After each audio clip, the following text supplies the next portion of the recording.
ఏమొద్దు చంద్రబాబుని వాళ్ళ మామను పొడమని మళ్ళీ పారిపోయి ఇంకేమొద్దు జయంతి వేడుకలని అది ఏనుకలు అవన్నీ వద్దులే అవన్నీ ఏమో మొనమోపి నా కొడుకు ఇంతనే గానీ వాళ్ళ మామను ఉంటే మళ్ళీ పొడమని పోయి ఈసారి మరి టీడీపీకి వారసులు ఎవరు అంటారు? చంద్రబాబు గారు ఎవడో అని అమ్మని మాకు అని అమ్మని వాడే దిగుతాడు పోతాడు బాలకృష్ణ వస్తే వారసులు అవుతాడు. వారసులు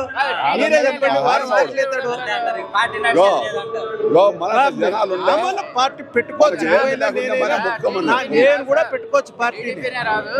దాని వరకు ఏం ఇబ్బంది ఏం లేదు.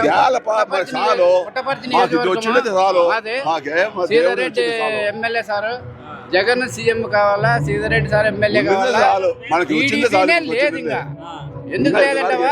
వాడు అన్ని తక్కువ అబద్ధాలు, అందులో వాళ్ళు ఉన్నన్నాళ్ళు గోండా ఇప్పుడు వచ్చిందే చాలు కొల్లకైతుంది. ఏం అవసరం కదా మరి వీళ్ళు అందరు పొత్తులు పెట్టుకున్నా కానీ జగన్ గారే వస్తారు. వాళ్ళు ఎవరు పొత్తులన్నీ ఒకటే 100% సీఎం జగన్ పొత్తులు పెట్టుకున్నా జనాల్లో ఎవరు ఏం చేసినా నిలవదు, ఎవరు ఏం చేసినా నిలవదు. జనం కొట్లాడే వాళ్ళు కానీ ఏడు కొట్లాడాల్సిందే. వారికి టికెట్ ఇవాళ కూడా మొత్తుకుంటున్నారు. చేసేది